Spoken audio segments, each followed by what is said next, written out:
ಆಗಿದ್ದಾರೆ ಅಂದರೆ ಅಲ್ಲಿರುವಂತಹ ಹಣವನ್ನು ಚುನಾವಣೆ ಖರ್ಚು ಮಾಡಿದ್ದಾರೆ ಅನ್ನುವಂಥ ಮತ್ತು JDS ನಾಯಕ ಅನ್ನದಾನಿ ನನಗೆ ಗೊತ್ತಿಲ್ಲ, ನನ್ನ ಗಮನದಲ್ಲಿಲ್ಲ.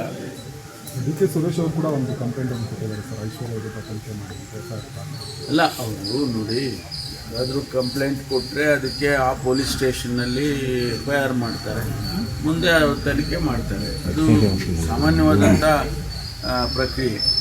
ಅದಕ್ಕೆ ಸರ್ಕಾರ ಎಲ್ಲದಕ್ಕೂ ಕೂಡ ಭಾಗವಹಿಸೋದಿಲ್ಲ, ಅಥವಾ ಸರ್ಕಾರನೂ ಕೂಡ ಸಣ್ಣ ವಿಚಾರಗಳಿಗೂ ಕೂಡ ಸರ್ಕಾರವನ್ನು ತರೋದು ಅಷ್ಟೊಂದು ಸರಿ ಇರೋದಿಲ್ಲ. ನಾವು ಯಾರೂ ಸರ್ಕಾರದ ವತಿಯಿಂದ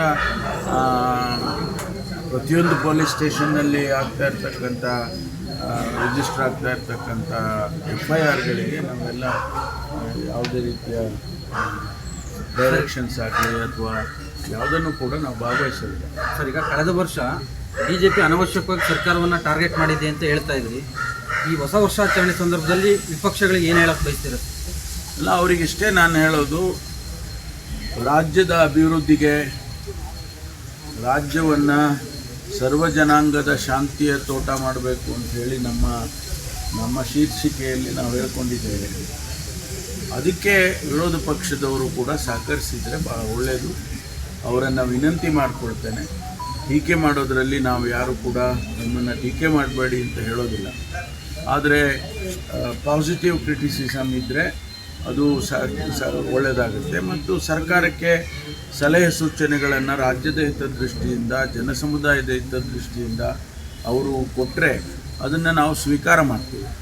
2025ರಲ್ಲಿ ಹೊಸ ರಾಜಕೀಯ ಬದಲಾವಣೆಗಳೇನಾರಾದರೆ ಪರಮೇಶ್ವರ್ ಅವರು ಹೊಸ ಜವಾಬ್ದಾರಿ, ದೊಡ್ಡ ಜವಾಬ್ದಾರಿ ಸಿಗದ ನಿರ್ವಹಣೆ ಮಾಡಲಿಕ್ಕೆ ಸಿದ್ಧ ಇದ್ದೀರ.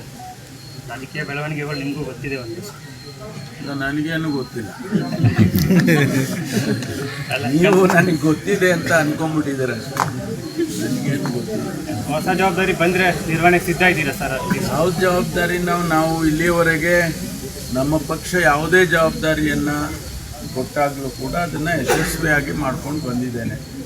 ನಾನು 1987ರಲ್ಲಿ ಪಕ್ಷಕ್ಕೆ ಸೇರಿದಂಥ, ನಾನು ಹೊರದೇಶದಿಂದ ಬಂದ ಮೇಲೆ ಪಕ್ಷಕ್ಕೆ 87ರಲ್ಲಿ ದಾಖಲಾಗಿದೆ. ಅಲ್ಲಿಂದ ಇಲ್ಲಿಯವರೆಗೂ ಕೂಡ ನಮ್ಮ ಪಕ್ಷದಲ್ಲಿ ಯಾವುದೇ ಜವಾಬ್ದಾರಿಯನ್ನು ಕೊಟ್ಟಾಗಲೂ ಮಾಡ್ಕೊಂಡು ಬಂದಿದ್ದೇನೆ. ಅದಕ್ಕೆ ವ್ಯತಿರಿಕ್ತವಾಗಿ ಯಾವುದನ್ನು ಮಾಡಿದೆ.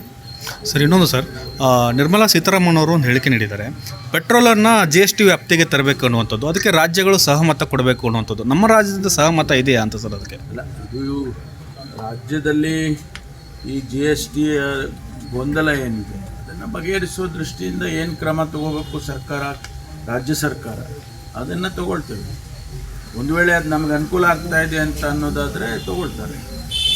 ಅನುಕೂಲ ಆಗುತ್ತಾ ಸರ್ GST ವ್ಯಾಪ್ತಿ ತಂದ್ರೆ? ಸರ್, ಎಕ್ಸಾಮಿನ್ ಮಾಡಬೇಕಲ್ಲ. ಹಾಂ ಸರ್, ಅದನ್ನು ಎಕ್ಸಾಮಿನ್ ಮಾಡಬೇಕು. ನಮ್ಮಲ್ಲಿ ಈಗ ಫೆಬ್ರವರಿ ಮಾರ್ಚಲ್ಲಿ ನಮ್ಮ ಬಡ್ಜೆಟ್ ಬರುತ್ತೆ, ಅದನ್ನು ಲೆಕ್ಕಾಚಾರ ಮಾಡಿಕೊಂಡು ಆ ನಂತರ ತೀರ್ಮಾನ ಮಾಡಬೇಕಾಗುತ್ತೆ. ಅದರ ಜೊತೆಗೆ ಇನ್ನೊಂದು ಆರೋಪನೂ ಮಾಡಿದ್ದಾರೆ ಅವರು, ರಾಜ್ಯ ಸರ್ಕಾರಗಳು ಒಪ್ಪಲ್ಲ ಇದಕ್ಕೆ GST ವ್ಯಾಪ್ತಿ ತರೋಕೆ ಅನ್ನುವಂಥದ್ದು. ಸರ್, ಒಪ್ಪುವಂತೆ ಮಾಡಬೇಕಲ್ಲ, ಒಪ್ಪುವಂಥ ಪ್ರಪೋಸಲನ್ನು ಕೊಟ್ಟಾಗ ಒಪ್ತಾರೆ. ಬಹುಶಃ ರಾಜ್ಯ ಸರ್ಕಾರಗಳಿಗೆ ತೊಂದರೆ ಆಗುತ್ತೆ ಅದರಿಂದ ಅಂದರೆ ಯಾಕೆ ಒಪ್ತಾರೆ?